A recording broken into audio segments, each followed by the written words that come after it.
What's up, world? It's your boy, Mike Muse, and welcome to a very special conversation for the Mike Muse Show. And I say special, audience, you've never heard me say the word special. You always hear the word excited. I'm always excited. But this one is very special for me. I'm just going to go ahead and jump into it pretty hot. I had Jamie Foxx here. Enough said, no introduction. I mean, this man doesn't need any introduction, right? So first of all, what's up, Jamie? In the house like furniture, down like gravity. You know how it is, baby. You know how it is. First of all, listen. First of all, it is always special, man. Thank you for having me here, man. It's a great time. I know we zoom in and everything like that, but I still feel the energy, man. And thank you so much. No, I got you, Jamie. Audience, the reason why this is special for me is because Jamie Foxx and Michael B. Jordan was my first ever SiriusXM town hall.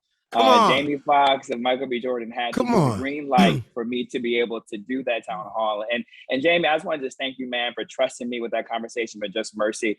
You don't know what that does for a Black man like myself in journalism. Yes. To be able to be validated by Black celebrities at your status to ensure that the Black man like me gets that look, in particular for somebody who's coming up in this space. And so first, I just want to say thank you. And if you notice, Jamie, over to my shoulder is a poster from Just Mercy hanging in my dining room where you and Michael B. Jordan signed it. It meant just that much to me that not only are you two the biggest stars on the planet right now, but you just so happen to be Black, talking about a movie written by a real story of a Black man who's helping Black men and women get off a death row. And so it just meant so much that I had to archive it here in my space, man. That's how much you mean to me, my guy. Well, listen, all I can tell you is that was probably our best interview. No disrespect to anybody else, but the passion that you had, and then that moment, man, it's time for us. You know what I'm saying? It's, you know, we tired of waiting on anything. We do everything at such a high level,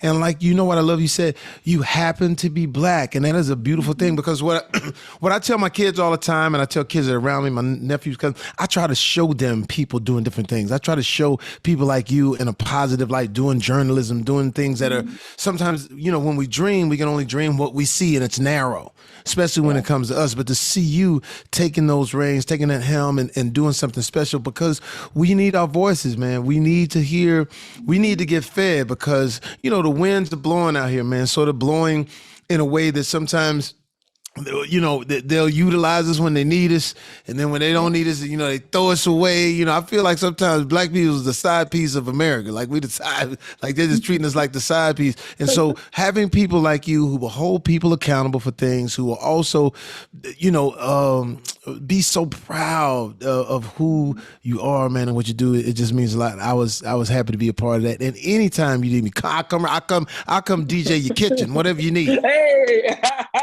Well, Jamie, I really appreciate that. But thank you. And we're going to get to the book, the reason why we're here, man. But I'm just a big believer in giving people your flowers. And you don't know how much of a small gesture was a grand moment for me in my life. And also, too, for other journalists, and that we just need more of you. So if you can tell your homies, your colleagues, your peers, to make sure they recommend us, they ask for us, right? They make sure that we get to look. And I'm speaking on behalf of all my Black journalists, man, because it's not easy in these media spaces because we don't control any of the behind the scenes. And so it's important for you guys to speak up for us. And I want to make sure I said that on behalf of Black journalists. Yeah, and for those, and for laymen, for people who are just not understanding what he's saying is sometimes when you get to this point in your life where, and they'll say, well, you have to go here and you have to do this show and this, that, and then you forget about that, hey, listen, our voice and what you do for our voice is important. So for all of our actors and actresses, you know, we have to make sure that our Black journalists are taken care of, because, man, listen, as you know, that it's actually weird. It actually turned on them a little bit. You know, without social media, you would think that, mainstream media was everything. Now you got social media, and these Black voices and Black folk like like yourself are making real strides. Yeah, we're trying, man. So on to the reason why you're here. I just want to make sure I give you your flowers, man. Jamie Foxx is here for this book. Jamie Foxx, act like you got some sense and other things my daughter taught me. Yes. Jamie, you mean so much to me. I actually read the book. I have everything dog-tailed. Oh, man, thank you. I got my pen right here. Thank you. Thank you. Thank you. That means a lot because a lot of times, and it's no disrespect to anybody. Sometimes, they may not have time to do that, but I really appreciate when people read the book because it was so special to me in that when we did this book, Act Like You Got Some Sense. First of all, if you are anywhere around my age and your parents took you to any store, they say, listen, when we come up in the store, you act like you got some sense. And that's what my grandmother would tell me, Estelle Marie Talley, along with Mark and Lois Talley, who raised me in such a great way. But here's the thing. With my book, I didn't want the book to be words that I don't really say. I don't want them to do it. I wanted it to sound exactly like me, my vernacular, exactly how I talk. So that when you listen, as you read the book, you hear my voice. And that was the thing. And I think that's why people are, even in the critic space, really responding to it. Yeah, I think that's what your voice in every sentence was there. I heard the comedic side, I heard the serious side, and you're such a great storyteller. Like I heard all the metaphors that you were telling, and I'm just curious, man. Like I'm not a father. I hope to be one day. And I was with my frat brother last night. We were coming home from another frat brother. He was celebrating his daughter turning 7, and my frat brother's daughter, she's 5. She was in the car with us. In the way, I mean, I've known this dude since undergrad, so I know all of them. Right. And so to see the way he would melt, right, when he would talk to his daughter, I just felt that energy and it made me want a daughter. And so I'm just curious for you, when you see your daughters, like, do you melt still? Do you still get God, man, you melt, you're nervous, even though on certain parts of my life, I feel like I've really figured it out. With parenting your daughters, you never really figure it all out, but you just keep trying. And when they smile or they're happy to see you, it means everything because, and then people say, well, having a son, I said, I can't even see myself having a son after having these 2 wonderful, beautiful girls. And it's a different thing, like when you're raising your daughter, and I talk about it in the book, it's like, I've always known that women are going to be subjected to things differently from little boys and men. Like they're under siege all the time. They got to put on makeup. They got to put on hair. They got to do all these different things because of us, right? So therefore, in the book, I'm trying to let young fathers, old fathers know, like, keep that connection with your daughter because they're going to need you. Like a daughter and a mother, inherently, yes, that's what it's supposed to be. She's going to have that. But there are going to be certain things that even the mother may not know about when it comes to us because all of what they've been taught, has been maybe passed down by other mothers. But fathers need to step in and say, hey, the guy going to do this. The guy going to try that. I need that guy to know that there's a threat if anything goes wrong. And the best person to tell your daughter about what guys are is us, because that's what. So when I'm talking to Corinne and I'm talking to Annalise, I'm giving them the cheat code. You are. So damn, JB, now you got me. I wasn't ready to start there, but now I want to go more. Wherever you want to go. I just wanted to get that. Yeah. I tell my guests all the time, I'm just helping to control the energy you're giving me. Right. Once I lock in with my guests, I'm like, I'm just here to moderate you at that point, whatever you want to say. But I want to get now to the chapter of the book where you talk about feminism then, because that part really stuck out to me. So what you just said, and you, an audience, there's a throughput through Jamie's entire book where he talks about him being a realist, right? And him having unadulterated conversations with his 2 daughters. And so you just talking about, women put on the makeup for the man, right? And yes, they do it to make themselves look beautiful, but at the end of the day, there is a connectivity of wanting to please the man. And so you would just say it perfectly, you're the best person to do it. So why was it for you to really single out then feminism in your book and to make sure Annalise and Corinne felt, empowered? Like, how do you balance that duality? Because knowing women want to be for men, but also too in creating empowerment. Well, here's the thing. It's like, having daughters, I wanted them to be able to have the same type of energy that my grandmother gave me, that you're going to be able to go across the tracks. I thought she meant over the black and white. She says, no, metaphoric. I want you to be able to go anywhere in the world and be comfortable. So with our daughters, there's a lot against them. We gotta, I gotta prop them up. So I take them to places, let them see women handling jobs in high places and empowering them and trying to unlock what has been locked for so many years with women, of that this is the only place you can go. This is high as you can go. I said, I want you to crack that glass ceiling. I want you to break it wide open because you mine. Now, whatever take I had before I had my daughters, that changes. I said, I don't want you to shy away from anything. My daughter, 12 years old, she 5'10". She played against the boys last time before the COVID. She had 21 points, 17 rebounds, 5 blocks. My oldest daughter is now running, part of my company, actually my producer on my shows. And so as fathers, and in a funny way, because I let you know, like, in the book, I'm talking a lot of, joke thing, but behind that is unlock your daughters, man. Allow them to soar as high as they can go, because they're going to need us. They're going to need us and I always say this, and this is not in the book, but I always say this, is as much as minorities go through, women go through even more, and it's subtle. Even look at the way my young daughter talked about hip hop. She's like, I don't really like all that being called a bitch and a hoe and all that. I don't like all that. I said, oh, wow. She said, she young. She said, I don't want it. Why do y'all let that happen? And so that checked me. I'm like, whoa. So, she was like, I don't want to hear all of that. So my young daughter and my oldest daughter, that's what I mean. Like, things that they taught me is like, yo, Dad, I ain't really with that. And so I make sure that I can facilitate that. They're not saying they know sticks in the mud, or they don't like all hip hop or whatever it is, or what we're doing, but they definitely made me open my eyes as well. And I think what you just mentioned, you said her playing against the boys and opening her eyes. And there's a part in the book, Artist, where he talks about the competitive nature of Annalise, right? And when she lost the game, and she was like, I'm either going to kill my team or their team, but somebody's going to die today, which I thought was hilarious. That's her. But you recognize that as passion, but you also to highlight that could be seen as an angry Black woman. How then do you reconcile that with Annalise and Corinne on that balance of maintaining that passion without having to give in to the angry Black woman trope? Yeah, I don't know who's making up these things. That's the thing. Is like, you got all these people that make these labels. And America is a world of labels. When we were Black, we were called niggas, the porch monkeys, is this and that, all these different things. And the reason people label people is because that sits in your mind, and it keeps you down. So I tell my daughters, I don't care what nobody's saying, man, you better go do everything you got to do. They're going to talk trash anyway. So my whole thing is that don't let any label keep you from doing anything. And if you think, listen to me closely. This is another thing I want y'all to listen to, because we got some elections coming up here in the next few years.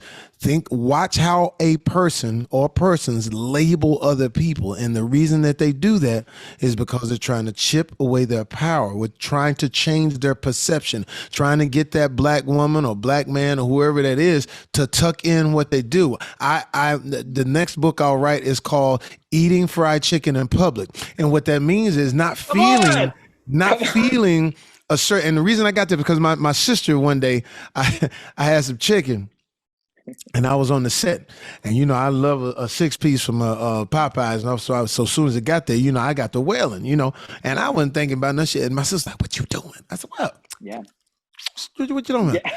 They looking at you. And I looked up, and then white people was looking at me like, "It's true, they really do." Yeah. And I was like, "Well," I said, but you know what I told her? I said, "I don't give a damn about that. I'm gonna eat my fried chicken. People eat their bagels and lox. People do it and that." I said, why can't I eat my fried chicken in public? Why can't I be completely as Black as I want to be and be comfortable with that? And I'm glad that now we are all moving towards that. But that's what I feel with women. I feel like, with Black women, they should be able to do whatever they want to do, be how they want to be, and not have to tuck anything in, because listen, they go through a lot. That's all I can tell you. Yeah.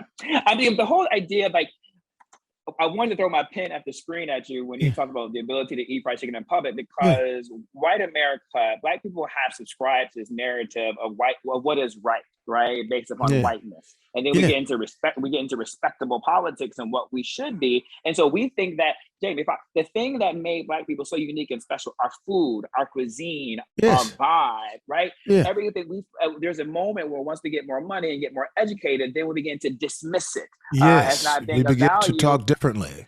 Yeah, and then all of a sudden, Vogue then deems the cornrows are fashionable, the beauty trend, and all of a sudden, then there's value in it. But without us, sometimes, Jamie, we don't understand the value in ourselves. Oftentimes, trying to be respectable. Preach, and you got to understand, we move the needle on every ounce of everything. We are the biggest consumer. We are the biggest. We've been the influencer since day one on how they, even when it comes to music. Okay, the music sounds dope, but let somebody else that may not be, you know, black sing it, and now, oh, we could take it now. Oh, we could. They're so amazing. I said, but no, but when the brother was singing or the sister was singing, it wasn't the same. So we have to realize that, and once we start to realize that, it's when things will change. I say this all the time, and it's our financial muscle that we lack. That's why they're able to manipulate us any type of way they want to. That's why we are considered the side piece of America at times. And when we're talking about politics, they'll come say, yeah, we're going to take you out. Just let me get your vote. Oh yeah, we're going to take you to eat on Sunday. Just let me get your vote. Let me just get your vote. And then when you get our vote, you don't call us back. You don't say nothing to us. And so it's like, once we understand that, unless we have financial muscle, we will continue to sort of look around and wonder why things don't move the way they move, and they move for other people. If it was in the Asian Act, boom, it happens. All these different things that happen. Then when it comes to us, well, this has to happen in Congress and the House and so that is an important thing that you say, because when they look at us, they know that we can't come together because we haven't quite come all the way together when it comes to that financial muscle. Latino community, can't mess with them. Asian community, can't mess with them. Comes to us, we're getting it. We're getting close. But once we start relying on each other and having that, not only that political muscle in our vote, but that financial muscle, we're going to be making some noise.